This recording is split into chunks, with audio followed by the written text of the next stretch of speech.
I grew up in a dictatorship. I grew up in the first Kenyatta dictatorship. I came of age under the Moi dictatorship. That's one issue, just what political freedom, or the lack of it, actually means and how it plays out. By the time I was coming back to Kenya from university, the constitutional change movement was in full flow, the fight for democracy was in full flow, as it was across Africa, and I wanted to be part of that change.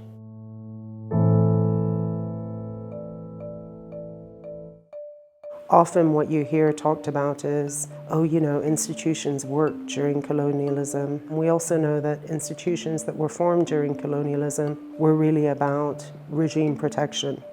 Most countries absorbed the laws of the colonizing powers in the 1800s. We've lived with these things today, however many years later, as though they're not actually a product of their time and frozen in that time and fully subject to renegotiation, reinterpretation. But the real legacy, I think, of colonialism and of slavery is something that we don't talk enough about, which is the way it sort of shaped the structure of African economies. We have an extractive understructure to our economy. There's the crisis of incomes, with the majority of jobs being in the informal sector, with many people having invested heavily in education all the way to university level, not able to find jobs. And at the macro level, of course, our governments are sort of weighed down by growing problems of debt, high inflation rates. There's a backsliding in terms of commitments to democracy that we've seen, a resurgence of coups, a number of transitions gone wrong, elections that are choiceless, elections that are performative. In some places in Africa, of course, the oppression is still very direct, rounding up people, tossing them into jail. For example, an acclaimed writer like Tsitsi Danbaranga under trial for treason and actually find her guilty.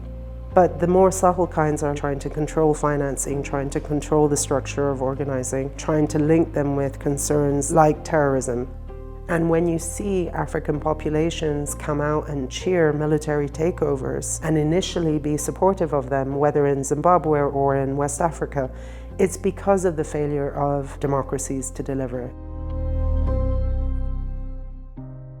Many people forget that George Soros began his philanthropy in South Africa by giving scholarships to Black African students under apartheid.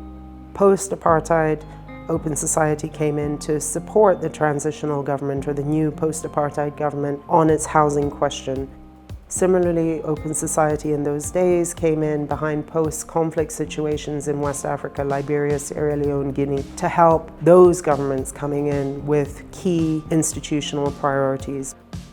When COVID hit, where we saw energy very early in Africa was in fact from some of our own institutions. What we saw then is emblematic of what we would want to see in other areas. OSF made an investment here in Kenya in terms of oxygen.